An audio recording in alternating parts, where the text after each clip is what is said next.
सचिन कुमार राय जी, गाजीपुर से। राधे राधे महाराज जी। राधा वल्लभ श्री हरिवंश महाराज जी। महाराज जी, मनुष्य जीवन का लक्ष्य, सत्कर्म और भगवान, इन विषयों के बारे में आपके वचनों से ज्ञान हुआ। आपने मेरा जीवन ही परिवर्तित कर दिया। महाराज जी, राष्ट्र प्रहरी होने का क्या भागवतिक लाभ है? ये मतलब आर्मी में महाराज जी, क्योंकि तन मन और प्राण हम राष्ट्र को समर्पित करते हैं। ऐसे में चिंतन भी राष्ट्रहित कार्यों का अभ्यास जैसे होता है। आप भारत की सुरक्षा में हैं और आप शहीद हो जाते हैं, तो जो बड़ी बड़ी यज्ञों का अनुष्ठान करने वाला स्वर्ग जाता है, कोई साधारण पुरुष स्वर्ग नहीं जाता, तो उसको स्वर्ग लोक की प्राप्ति होगी। और यदि आप नाम जप करते हुए और फिर शहीद होते हैं तो आप परम पद के अधिकारी होंगे, भगवान को प्राप्त हो जाएंगे। कुछ नहीं करते हैं, केवल राष्ट्र सेवा में समर्पित है, तो इससे आपको स्वर्ग लोक की प्राप्ति होगी। भगवान ने अर्जुन को कहा, धर्म युद्ध करते हुए यदि तुम मरोगे तो तुम्हें स्वर्ग मिलेगा, अगर जीतोगे तो भूमि का राज्य मिलेगा।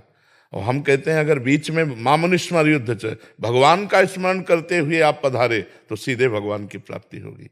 नारायण पुत्र का नाम रखने से अंतिम समय पुत्र मोह में नारायण पुकारा तो उसे परम पद मिल गया। भगवान के पार्षद आए और यमदूतों से उनका छुटकारा दिला दिया। यदि आप राधा राधा जपोगे, जानबूझ के नारायण नारायण जपोगे, कृष्ण कृष्ण जपोगे, और फिर उसमें कोई माला लेने की थोड़ी जरूरत है। कृष्ण कृष्ण कृष्ण और लिए संगेन खड़े रक्षा कर रहे हैं। अगर हमारा शरीर पूरा हो जाता है तो हमें भगवान की प्राप्ति होगी। राष्ट्र भक्ति बहुत महान भक्ति है। हम आज भी राष्ट्र भक्तों को प्रणाम करते हैं, नमस्कार करते हैं, उनका स्मरण करते हैं, क्योंकि उन्हीं की वजह से आज हम स्वतंत्र नाम कीर्तन कर सकते हैं, भजन कर सकते हैं। अगर हम परतंत्र होते तो कैसे कर सकते थे? देखो, हमारे देश प्रेमियों ने वंदे मातरम कह के फांसी के फंदे को चूम के जैसे ब्याह का जयमाला ऐसे गले में डाल लिया। मुस्कुराहट उनके मुख से नहीं गई, बहुत त्रास दिया गया। लेकिन हम भारतीय हैं और भारत की रक्षा के लिए अर्पित हैं, तो हमारा शरीर छूटता है तो पवित्र देश स्वर्ग लोक की प्राप्ति होती है। अगर नाम जप करोगे तो भगवान की प्राप्ति होगी, घाटा तो है ही नहीं। महाराज जी, जैसे अभ्यास करते हैं नाम जप का जी, और कार्यरत रहते हुए उसमें कार्य के प्रति कार्य कुशलता, मतलब जो भी हमारा प्रशिक्षण है उसमें हम अपना पूरा ध्यान देते हैं। जी, ध्यान नहीं दोगे तो चूक हो जाएगी। जी, चूक हो जाएगी और उसमें हम कार्य कुशलता उत्तीर्ण प्रवीण नहीं होगा हमारा। बिल्कुल बिल्कुल। तो जब नाम जब छूटता है महाराज जी, तो व्याकुलता होती है कि क्या हमें भगवत प्राप्ति होगी कि नहीं। उसमें हम बता रहे हैं, ये व्याकुलता ही भगवत प्राप्ति कराती है। तद विस्मरण परम व्याकुलते थी। ये जो आपके अंदर आ रहा है कि नाम छूट रहा है, नाम छूट रहा है, तो छूट नहीं रहा, उसका स्मरण हो रहा है। अब सहज स्मरण नहीं हो रहा, अब व्यथापूर्ण स्मरण हो रहा है, क्योंकि हम जिस कार्य में लगे उस कार्य में तन्मयता चाहिए। अगर तन्मयता एकाग्रता छूटी तो आपका अहित हो सकता है, आप कुशल हमारे राष्ट्र सैनिक नहीं हो सकते हैं। इसलिए हम जो कार्य कर रहे हैं उस कार्य को भगवान की पूजा माने। और जैसे हम 2 घंटे सेवा में रहे कि 2 घंटे हम स्मरण ही नहीं कर पाए, तो 2 घंटे को सीधे भगवान को अर्पित करते हैं। ये भगवान को अर्पित किया हुआ कर्म भगवत प्राप्ति करा देता है। और सेवा कर्म संपूर्ण सृष्टि का ये भगवान की सेवा है। अर्जुन जी कह रहे हैं कि मैं संन्यास लेकर के एकांत में भजन करूंगा, भिक्षा का अन्न मांग कर पाऊंगा, पर युद्ध नहीं करूंगा। युद्ध रूपी कर्तव्य कर्म का त्याग करने की बात अर्जुन जी कहते हैं। भगवान कहते हैं तुम ज्ञानियों जैसी बात करते हो, लेकिन ये ज्ञानी पना नहीं है, ये अज्ञान है। हमारी आज्ञा का पालन करो, उठो, उत्तिष्ठ और युद्ध कर और मेरा स्मरण कर। तो जिस समय हम कोई भी कार्य कर रहे होते हैं तो एकाग्रता एक ही होती है। जैसे तन्मयता पूर्वक आप मशीनरी में काम कर रहे हैं या ऑफिस में काम कर रहे हैं, कहीं भी हैं, तो हम विद्यार्थी हैं तो हमको अपने विषय पर ध्यान देना होगा। उस समय ध्यान भगवान का छूट जाएगा, उस समय ध्यान छूट जाएगा। लेकिन हमारे अंदर यदि यह व्याकुलता है, आश्रय है कि भजन प्रधान है, तो उस समय भजन ना होने पर भी भजन की स्थिति मानी जाएगी। जैसे बहुत श्रद्धा से सुनना ये बात, जब हम सोते हैं तो 6 घंटे भूल जाते हैं भगवान को, 6 घंटे भूल जाते हैं, तो हमें व्यथा तो नहीं होती, व्याकुलता तो नहीं होती, नहीं होती ना।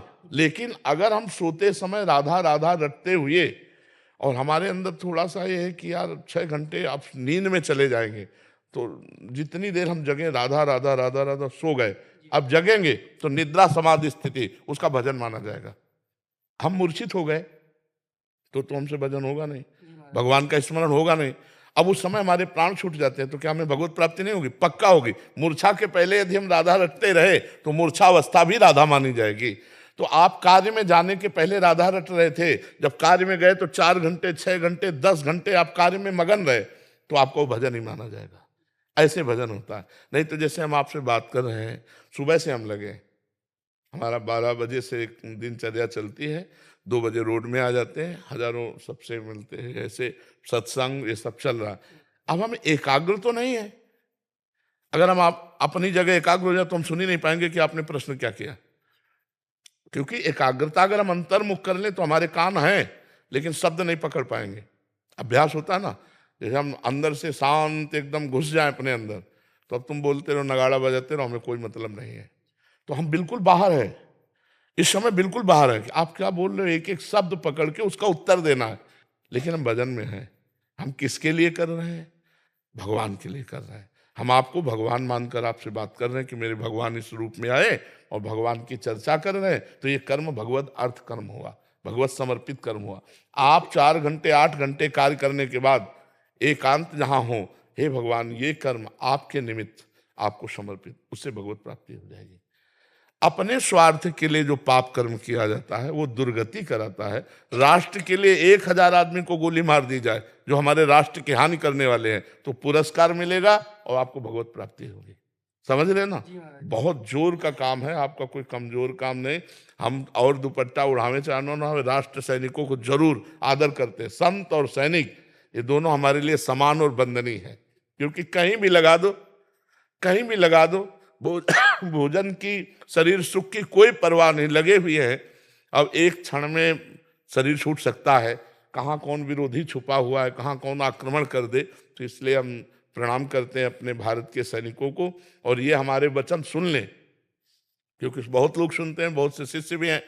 यदि आपका राष्ट्रीय सेवा के समय भगवत स्मरण नहीं है और भगवत स्मरण करते हुए गए हो और सेवा में आप भूल गए हो और सेवा के समय यदि प्राण निकल जाते हैं तो भगवत प्राप्ति ही होगी, इसमें कोई संशय नहीं है, क्योंकि आप भगवत स्मरण परायण हैं। सेवा में भगवत स्मरण का विस्मरण हो जाता है, क्योंकि एकाग्रता हम एक ही कर पाएंगे, 2 की नहीं कर पाएंगे।